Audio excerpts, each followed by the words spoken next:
Hi everyone, welcome back to my channel Chilling Like a Villain. Today I'm going to be doing a huge book haul. I got all of these in June, which is crazy, and I got them all pretty much within the first 2 weeks of June as well, apart from like 8 of them. And there's one over there but I also haven't brought over, so that's another one, but there's loads. So without further ado, let's get into it. The first one I'm going to talk about is Carry You by Beth Thomas, because I've already read this. It's a British chick lit book about Daisy, who both of her parents have died very recently. Her mother and her stepfather have died, and she has no house, no job, no energy to do anything. She's pretty depressed, and then her best friend, in order to help her and cheer her up, signs her up for a charity walk, a charity marathon walk. And it's about her training for that and getting out of this vicious cycle that she's found herself in, and about her learning to move on and find love. And it's quite sweet. It's not going to win any literary award, but it's quite sweet for what it is. And when I bought that, I also bought We Need to Talk About Kevin by Lionel Shriver. This is about a mother whose son commits a mass shooting, I believe, at his school, and it's about her writing letters and explaining the events leading up to that. And my sister read this and said it was really good, and so I saw a copy for, I think it was probably about 50p, so I just picked it up. Then I got Women's Wicked Wit. This is a quotes collection. If you have seen my quotes video of my favourite quotes, you know that I write down all my favourite quotes in books. So this was really great because it's all quotes from famous women, and they're great. Like, I love feminism and ladies, and I love quotes, so this is perfect for me. And the reason I bought this is because I was looking at it and I was debating, and then on the back it has a quote from Roseanne Barr, and it says, "The quickest way to a man's heart is through his chest." Perfect for me. Then I got some books at a donation stall outside a church, so you could just leave however much you wanted. So I got quite a few books.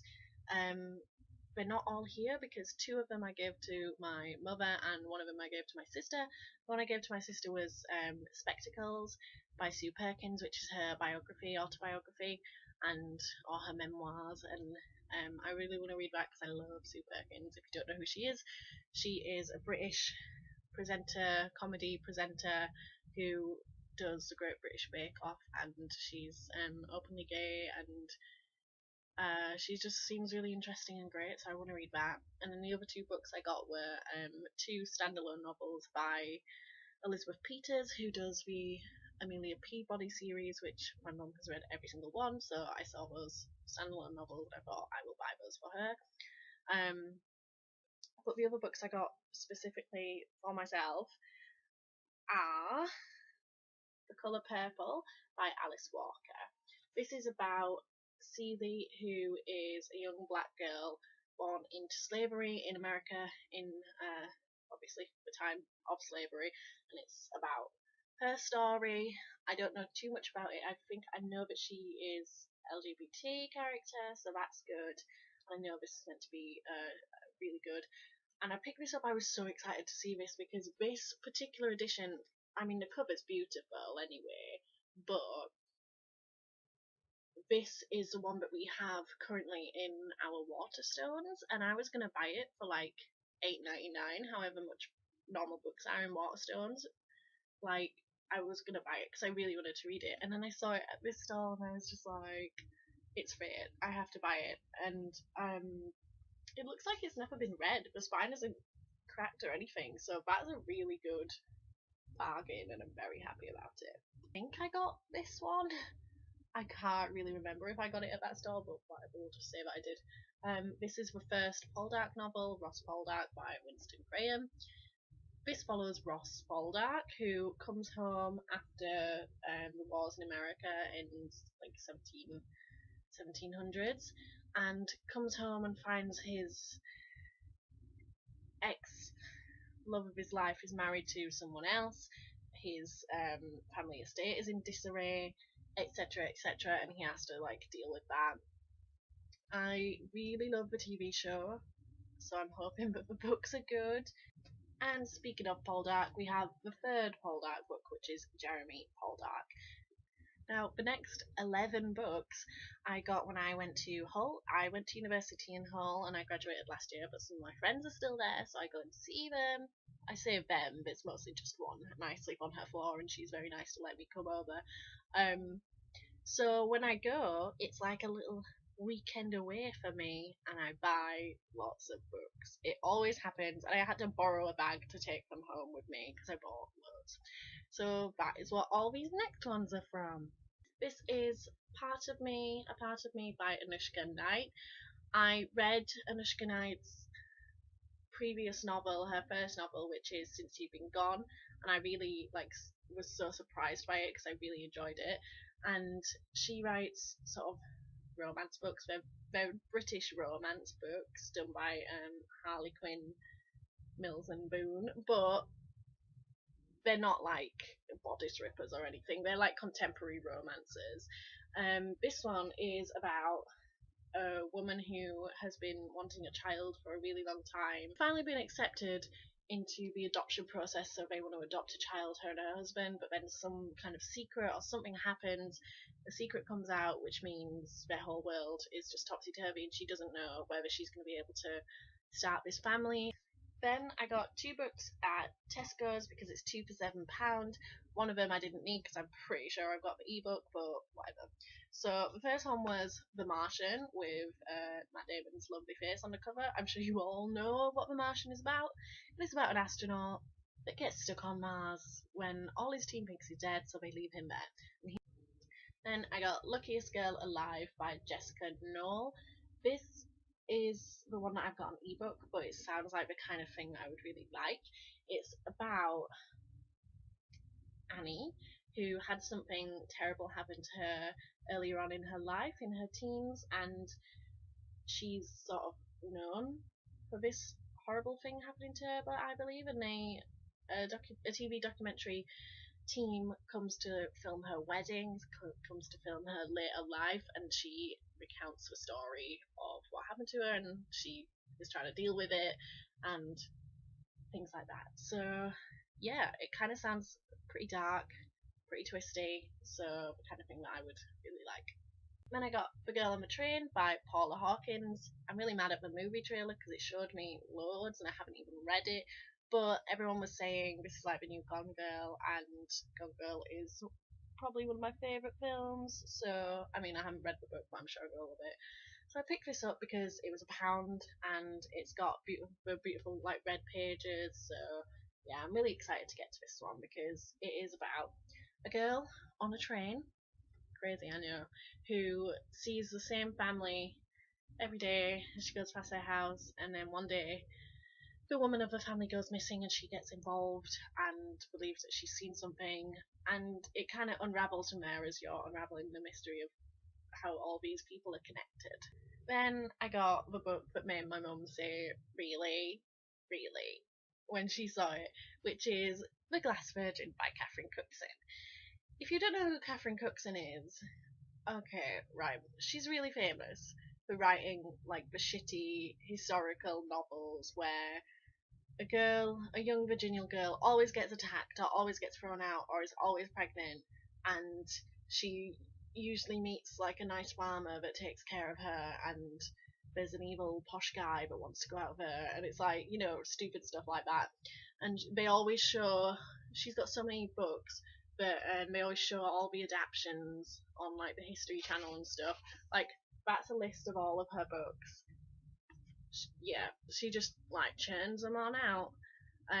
So that's all I can really tell you about Catherine Cookson as an author. Pretty much, there's a formula to her books, but I've never actually read one. I've always thought they were really lame, and I've never actually read one. So I thought, before I judge, I'm gonna pick one up because I do love historical stuff, and this one is the one that I chose. It is called The Glass Virgin, and it is about Annabella, who learns something shocking at 17 and runs away from her family and is forced to become a servant. And it's a step down because she's from a well-to-do family and she's just forced to navigate this new class and this new life. So yeah, I always think it's so funny. I always think of Victoria Wood explaining different literary adaptations in the TV show Dinner Ladies. The late great Victoria Wood is an English comedian, and she wrote one of the funniest TV shows ever, which is Dinner Ladies. And in Dinner Ladies, she says that Catherine Cookson is the one where they get pregnant a lot and cut the heads off mackerel and things like that, and that is pretty much a perfect description. So yeah. Then I got The Luminaries by Eleanor Catton. It's about a man in 1866 who travels to New Zealand to make his fortune, but unfortunately gets involved in a mystery there. Then I got Ship of Destiny, which is the third in the Live Ship Traders trilogy by Robin Hobb. I'm currently reading the Farseer trilogy, which is the first 3 books set in this world. I'm reading it with the Hob Along read along hosted by Sam at Sam's Nonsense, and it's quite fun, but I've only read the first 2 books and I'm a little bit behind on starting the third one because I just wanted a break because I read them so quickly and I don't normally marathon series. But the next series after the Farseer series is the Live Ship Traders series, and I'm so excited for that one because female protagonist and living sentient ships. So that's all you need to know about this one. And this is A Little Life by, please don't let me butcher the name, Hanya Yanagihara. And this is about, it follows them over the course of a few decades, and they all live together, and it's like an eclectic group of friends. It follows their life, and it's meant to be one of the most depressing books ever. This is Wild by Cheryl Strayed, and you may know this from the film that Reese Witherspoon is in, and this is about a true story about Cheryl who thought she'd lost everything because her mother died and all these things happening in her life, so she went off into the wilderness and went on a journey of self-discovery, so that should be pretty cool because ladies doing awesome things. The book I got was Jonathan Strange and Mr. Norrell by Susanna Clarke. Now, unfortunately, I already know the ending of this, so I don't know when I'm going to get to this because it's massive. It's a massive book to read when you already know the ending, because I saw the ending of the TV show by accident. But this is about Jonathan Strange and Mr. Norrell, who both are magicians in the 19th century.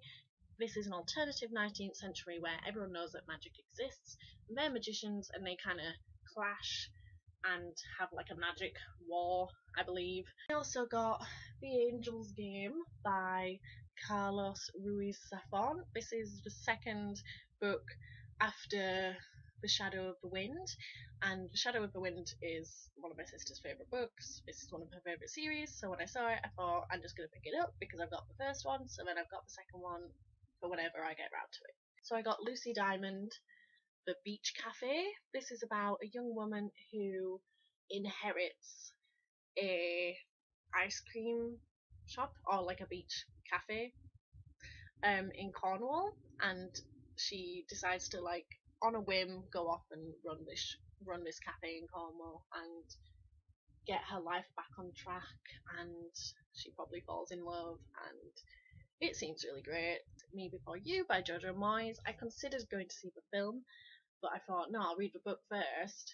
But now I've heard that the film might be slightly better, so I don't know. But I've got that for when I want to read it. I'm sure you all know what it's about. But if you don't, I will tell you. It is about Lou, who loses her job and ends up becoming a carer for a paraplegic man, and they fall in love. Then we've got How to Build a Girl by Caitlin Moran. I think this is a coming of age story set in the 90s, and it's about a 14-year-old girl and just her problems and things. Okay, now it's the Jane Austen section, the best section. I got Sense and Sensibility, even though it's not my favourite one. Pride and Prejudice, Persuasion, and Northanger Abbey. Those are the spines. Emma would go like around here, they match, and I will show you the covers because they're really nice, and that's why I bought them. So this is Sense and Sensibility. This is my favourite one. This is Pride and Prejudice. and it's done like graffiti, and you've got him bowing there, and it's just so cool. Persuasion, and you've got them there, and there's like a nice watercolour sky. This one is Northanger Abbey. Oh, I didn't get Mansfield Park. Mansfield Park wasn't there. And then we get to the best Jane Austen book that I got, which is something that my dad had bought me actually. And I couldn't believe it because I'll show you. It is a folio society version of Jane Austen's shorter works, like Love and Friendship and those kind of things. And it's folio society, but I'm pretty sure that he just got this on the market, like because that's where he goes, which is crazy because normally these are like upwards, like 20 quid upwards on the website. If you know what the folio society price is, and you'll know that getting this for a couple of quid is amazing, and it's really beautiful. So that's what the cover looks like. It comes in its own box, and inside, look at those. That's like a bookmark. But look at that. That's Jane, and that's the house. Like, this is insane. And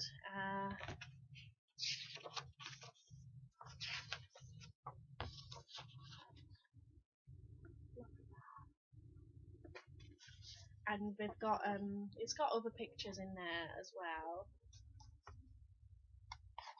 like that.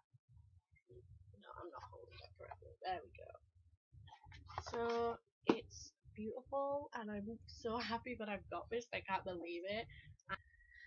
But yeah, so that was a super massive long book haul. It's currently at half an hour, which I'm gonna have to definitely cut down. But yeah, so I'm very happy. I'm very happy with all those books. Look at all these. Look at that. Like, what a mess. I feel like Matilda Wormwood when she brings all those